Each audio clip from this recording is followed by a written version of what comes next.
Jha decent academy English घुसई के इस channel पर आप तमाम लोगों का पठन पाठन करने वाले बच्चे छात्र एवं छात्राओं का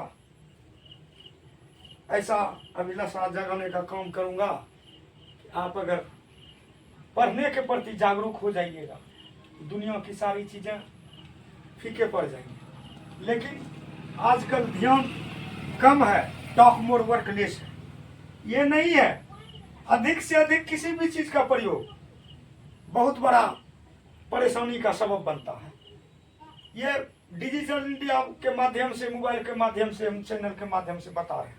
ठीक है, उतना ही देर मोबाइल का प्रयोग करें जब तक आपको पठन पाठन में जरूरी है। ऐसा नहीं अगर आप बच्चे को मोबाइल पर डिपेंड कर देते हैं, इस मोबाइल से हृदय के, मानसिक रोग, नेत्र रोग, विभिन्न तरह की बीमारियां भी होती है। बच्चे कोई यूट्यूब चैनल वाले बनाने वाले ऐसी बात नहीं बताते होंगे।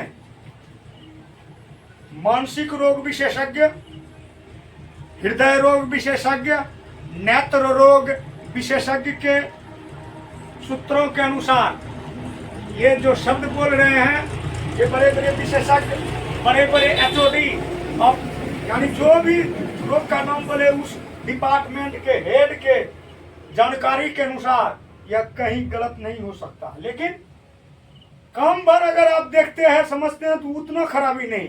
आजकल है माता पिता, छोटा बच्चा भी है, अले नुनू झुनझुना मोबाइल, स्क्रीन क्या है, इतना बड़ा हार्म करता है कि बाद में वह बुझाता है गार्जियन को भी, अरे डॉक्टर साहब लग जाए की कहियो दवाई देते बेदम से छूटता ही नहीं चाहिए। अरे डॉक्टर बोलते हैं इससे जो ऐसा बीमारी होगा, ला इलाज बीमारी होगा, वह कभी नहीं छूट सकता। ये कोई एथी वाली बात नहीं है, आप इसको समझ सकते हैं। और हमारी बात से यह एक मजाकिया हंसो टाइप का भी लगता होगा, नहीं, यह एक्चुअली है। इसलिए अगर आप परेशानी से बचते हैं तो कम से कम 16 वर्ष तक के बच्चे को मोबाइल से काफी दूर रखें। उसको मोबाइल झुनझुना के तरह नहीं दे दें, लो दिन भर झुनझुना बजाते रहो, हम मगन है तुम मगन है, ऐसा झुनझुना बज जाएगा ना, आवाज भी नहीं करेगा। चलिए यह 11 नंबर तक तो फिर ऐसा कोनो नहीं मेरा है डिजिटल वीडियो है ना कोई विशेष बड़ा बोर्ड है। एक छोटी सी कक्षा हॉबी है मेरा, चाइल्डहुड बचपन से ही शिक्षा शिक्षक विभाग का कार्य करते आ रहा हूँ और अपने जीवन पर्यंत तक करते रहूंगा, चाहे जहां भी जिस स्थिति में। इसलिए 11 नंबर तक तो मीट दिए हैं, ऊपर भी था, लेकिन 12 से 22 तक जहां तक है यह छोटी बात नहीं है। यह 6 क्लास से लेकर 10 क्लास सभी क्लास के लिए यह इंपॉर्टेंट है। वर्ण कितने प्रकार के होते हैं? वर्ण क्या है? वर्ण अक्षर को कहते हैं। वर्ण 2 प्रकार के होते हैं, एक स्वर वर्ण, एक व्यंजन वर्ण। स्वर अपने उच्चारित होता है और व्यंजन स्वर के सहायता से उच्चारण होती है। संयुक्त वर्ण की संख्या, संयुक्त वर्ण आप बच्चा को पढ़ाते होंगे, अक्षोत्रज्ञों, ये अक्षोत्रज्ञों 3 जो है इसको हम संयुक्त वर्ण कहते हैं, संयुक्ताक्षर भी बोलते हैं, जिससे जाति या पहचान का पता चले। जाति या पहचान किससे पता चलेगा? जाति या पहचान उस लिंग से पता चलता है, जिससे लिंग का बोध होता है, उसी से जाति और पहचान की बोध होती है।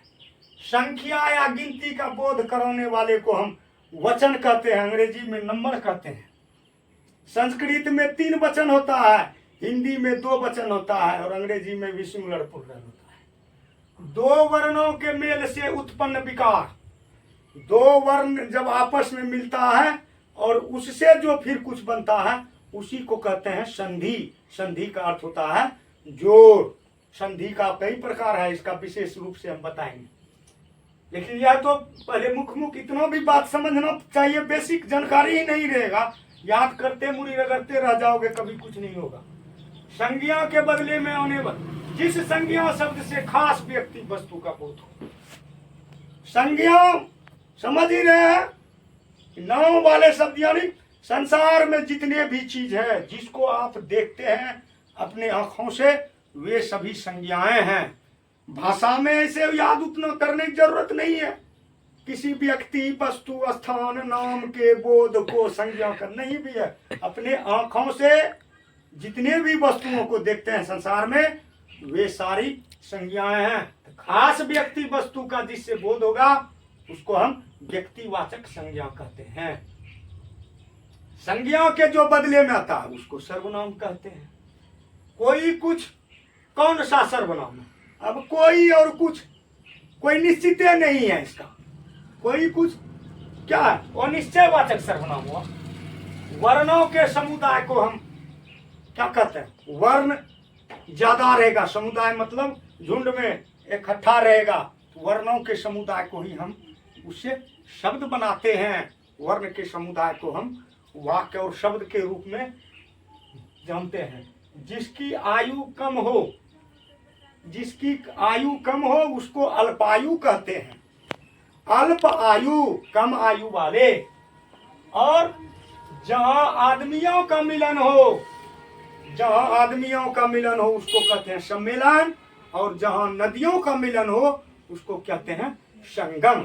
इसलिए इलाहाबाद संगम स्नान यानी वहां 2-3 गंगा, जमुना, सरस्वती ऐसे कई नदियों का मिलन है। और उस नदियों के मिलन पर जो है वहां लोग जाते हैं, अपने आप को तीर्थ करते हैं। और तीनों नदी के जल से स्नान करके कुछ ऐसे महोत्सव होते हैं भी वहाँ, और कुछ ऐसे खास महीने में जाकर वहाँ संगम स्नान करके लोग अपने आप को संतुष्ट करते हैं।